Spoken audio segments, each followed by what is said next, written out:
Hi, I'm John from WorkshopAddict.com. Today I want to talk to you about Bosch's GCM12SD Axial Glide Miter Saw. It's a mouthful. What makes this different from most other miter saws is what really drew me to it. I've always wanted a slide miter saw, but I didn't want to sacrifice benchtop space. A regular sliding miter saw takes up a lot of room front to back, and that's usually why you see them on a mobile cart. Well, this one Bosch came out with solves that problem, and that's totally why I wanted to go to it. What makes this most unique, there's many features here, but what makes this most unique is this axial glide slide mechanism.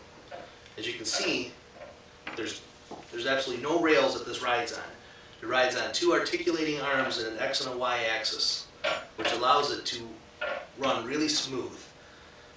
These arms are extremely strong, so there's no deflection left or right in this, and it rides really smooth. As a matter of fact, it rides so smooth that after they introduced this and they got it into some people's hands, there was some suggestions to slow the smoothness down. So what Bosch did afterwards is they came out with an adjustment right here where you can actually put a little extra tension on a glide, which I have because this has actually got some tension in it. It'll glide really smooth without it.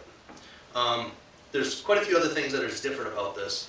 First off is the upfront controls. That usually when you have a bevel miter saw, you got to do all the beveling in the back section back here, but Bosch moved everything up front to make it real nice and easy. Let's take a closer look at this, and I'll see if I can hit as many points as possible why I really like this saw. First thing I want to show you on this glide miter saw is the upfront controls. This is one of the unique features with it. Acts pretty much the same way, only all your controls are up front, and they have some really unique features with this. To slide the miter saw back and forth to different stops, it's pretty simple. You unscrew it here. Underneath there's a lever that you lift up on. Then you have two options. If you push forward on this button, it'll snap it into place, and it'll allow this to freely swing around the deck. So you can cut at any angle. And I believe this goes up to 52 degrees this way, and a total of 60 degrees in the other direction, which is quite a bit more than typical miter saws. Usually they stop at 45 degrees.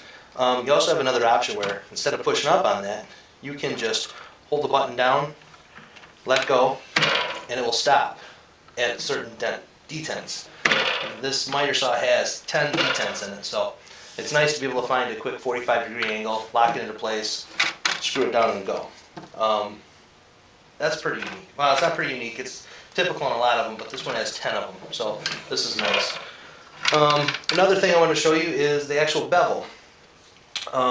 This is unique to most of them, where the controls are up front. This one has a locking lever here, where the adjustment is in the back of the saw for this, so if it's too tight you can adjust it loose. But you just flip this up, that releases the unit to be able to move. There's a button over here on this other side, a little dial. It'll allow you to go left 45 degrees, up to 45, right up to 45, or you can swing it in another position where you can go 47 degrees freely in either side. So right now we've got it set to go 45 right. Moves right down into place. You can do your 45-degree bevel cuts. And then you can pull it back up, lock it back into place, and you're good to go. Here's the most unique feature with this that I've never seen it on another saw, but quite honestly, I've never seen a saw this good before. You unlock this, there's a little button back here. Spin it. This will allow you to move it into the crown mold setting. So this is something like 33.9 degrees. You don't have to figure it out. It's already set for a crown molding. So that's really kind of unique. I've never seen that before, but as I said, it might be typical. I've never dealt with a saw this nice. Again, just lock it back in when you're ready. So that's the upfront features. Really easy to use. Also prevents you from having to deal over the saw. And without the railings with this saw, since it's on the glide, you can stick it right up against this wall, not worry about controls back there, and really saves you some bench space. Okay, let's move on to something else. This saw has a lot of the same features other nice saws will have, where it has arms Gonna slide out so you have, if you're working with longer pieces, it's easier to handle. There's a little lock here to lock it into place. It has a really nice lockdown mechanism to hold your workpiece to the wood. Nice. The one thing about this is everything's very nicely built. It's very strong and sturdy. You also have stationary and mobile fences here. The stationary is the bottom part, the mobile fence up top. And I can't reach the controls, but this slides really smoothly. Back here on the saw, there's a little lock that makes this easier to transport if you do. When you lock this up like this, it will lock this on so it no longer glide, no longer moves. It's locked right into place. So now you can use it like a regular miter saw and take the slide mechanism out, plus it makes it easier to transport. So that's really nice that you don't have to move this and worry about sliding all over the place. Dust collection on this system, this bag, typical. It's not going to catch a lot, but it catches a good amount. But you're going to have a lot of dust on the table, so I just got this here for demonstration purposes. I usually take this off and hook it up to a shop vac. And with the shop vac, it does a really good job. It doesn't leave much dust on the table, so that's nice. On the back of this, they give you an Allen wrench, and that is to adjust the glide mechanism. So it's nice and handy in case you want it smoother or with more resistance, you can pick it up and use it. Now let's move to the other side of the saw. Here's a really cool feature that I really like with the saw. I haven't had to use it yet, but I can completely see some potential for it. There's this little lever here. Slides back and forth. And in the top of it there's a hole. It's just a metal plate with a hole. And here's an adjustment screw. What this does is if you move this plate over, it covers the hole. And this adjustment screw sets the depth of your cut.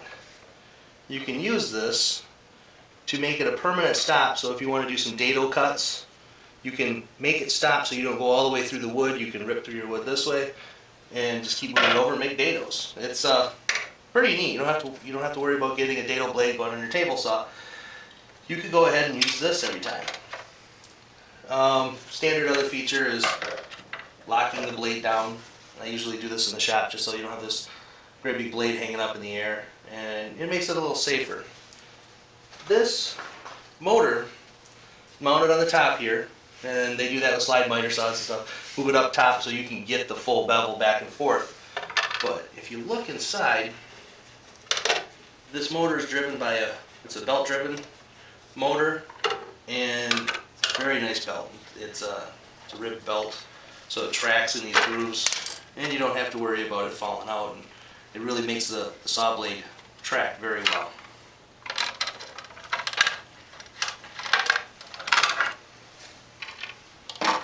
So you can see this very sturdy, nice blade, nice belt.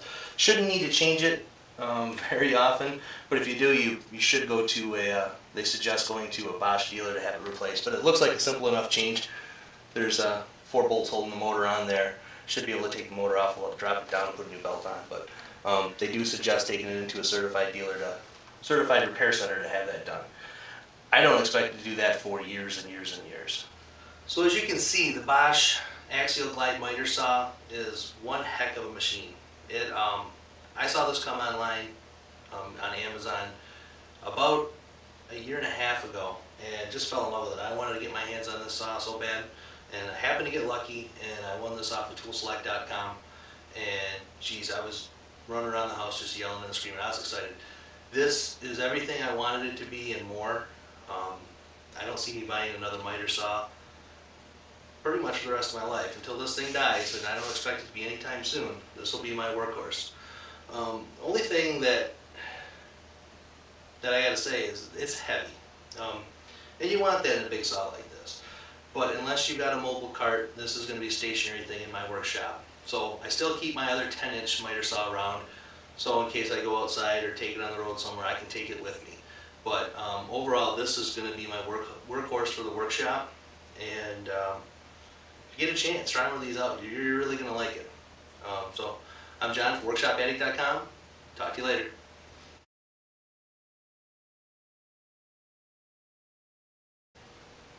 Hi, I'm John from WorkshopAddict.com. Today I want to talk to you about Bosch's GCM12SD Axial Glide Miter Saw. It's a mouthful. What makes this different from most other miter saws is what really drew me to it. I've always wanted a slide miter saw, but I didn't want to sacrifice benchtop space. A regular sliding miter saw takes up a lot of room front to back, and that's usually why you see them on a mobile cart. Well, this one Bosch came out with solves that problem, and that's totally why I wanted to go to it. What makes this most unique, there's many features here, but what makes this most unique is this axial glide slide mechanism. As you can see, there's absolutely no rails that this rides on. It rides on two articulating arms and an X and a Y axis.